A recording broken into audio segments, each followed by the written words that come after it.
How to cancel autopay on Wells Fargo. Hi everyone, this is Kate and I'm back with another video. And on today's video, I'm gonna show you how you can cancel autopay on Wells Fargo. So without any further ado, let's get started with this video. You can continue these steps either in the application in your mobile device, or you can also continue through the website of Wells Fargo through the Chrome browser in your mobile device.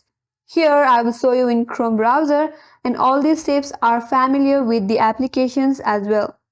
So open up the Chrome browser and on the search URL type in wellsfargo.com.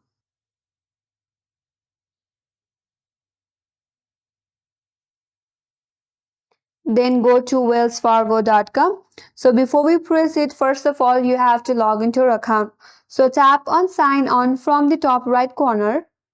Now, first of all, type in your username and your password. After you do that, simply tap on sign on.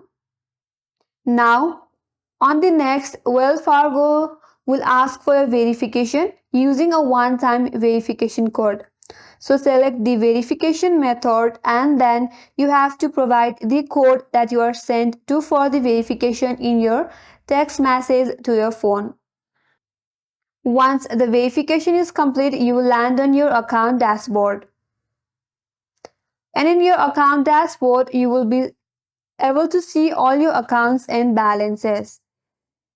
And there you will find a credit card account, and there click on three-dot icon on the credit card option.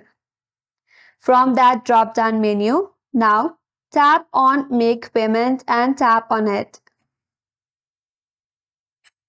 That will open up the Pay Wells Fargo account page. So on the right side, there is a transfer and payment activity section. Click on the monthly payment for your Wells Fargo credit card. A dialog box will pop up. From there, simply tap on delete. After you do that, Wells Fargo again wants to confirm that you want to cancel the autopay. Then tap on yes. Then you will see that the automatic payments are cancelled in your account. And that's how you cancel autopay on Wells Fargo. That's all for today's video, and I hope this video was helpful. If you are new to our channel, make sure to subscribe, like, comment and hit that notification bell icon. Thank you for watching till the end, and I will see you on next video.